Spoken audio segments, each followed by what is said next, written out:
Assalamualaikum warahmatullahi wabarakatuh. Selamat pagi dan salam sejahtera bagi kita semua.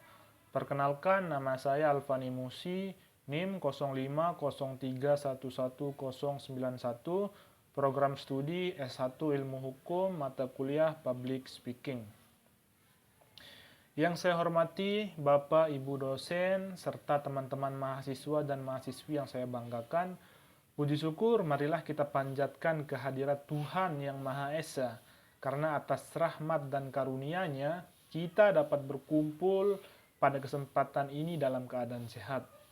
Pada kesempatan kali ini, saya akan menyampaikan materi mengenai dampak penggunaan media sosial terhadap kesehatan mental generasi muda.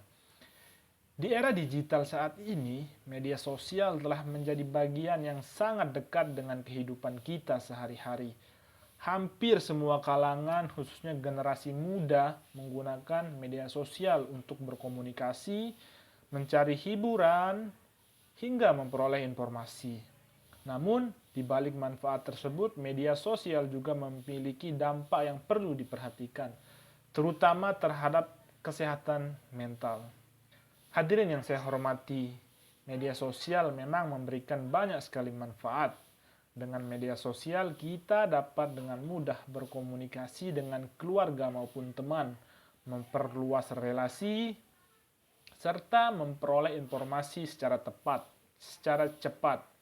Bahkan media sosial juga dapat menjadi sarana belajar dan pengembangan kreativitas. Namun, penggunaan media sosial yang berlebihan dapat menimbulkan berbagai dampak negatif terhadap kesehatan mental generasi muda. Berdasarkan data dari WHO, kesehatan mental remaja menjadi salah satu isu penting di era modern. Banyak remaja mengalami stres, kecemasan, hingga depresi akibat tekanan sosial dan penggunaan teknologi digital yang tidak sehat. Selain itu, data dari Kementerian Komunikasi dan Informatika atau Kominfo menunjukkan bahwa penggunaan internet dan media sosial di Indonesia terus meningkat setiap tahunnya. Hal ini menunjukkan bahwa generasi muda semakin dekat dengan dunia digital.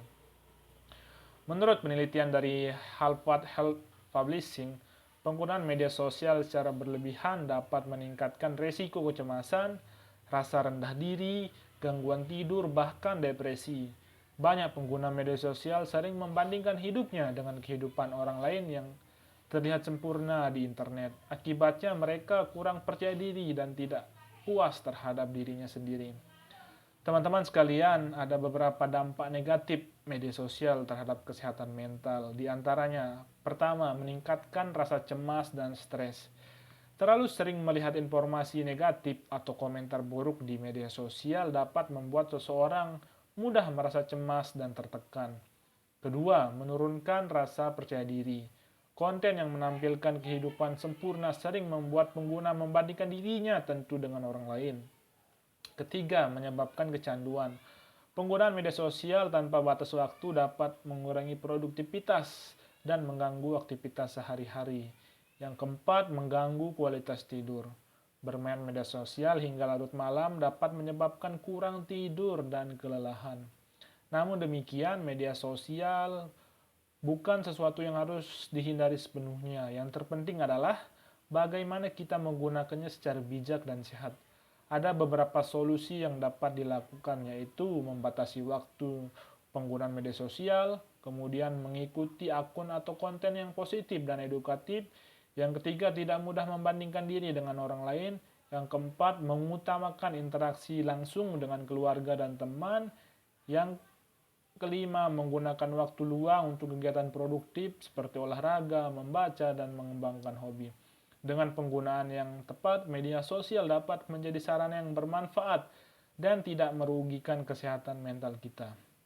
Hadirin yang saya hormati, sebagai penutup, dapat kita simpulkan bahwa media sosial memiliki dua sisi, yaitu manfaat dan dampak negatif.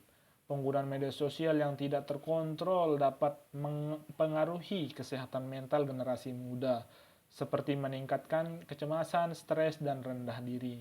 Oleh karena itu, mari kita mulai menggunakan media sosial secara lebih bijak, membatasi penggunaannya, serta memilih konten yang positif agar kesehatan mental tetap terjaga. Semoga kita semua dapat menjadi generasi muda yang cerdas dan dalam memanfaatkan teknologi digital. Sekian yang dapat saya sampaikan. Mohon maaf apabila terdapat kesalahan dalam penyampaian. Terima kasih. Wassalamualaikum warahmatullahi wabarakatuh.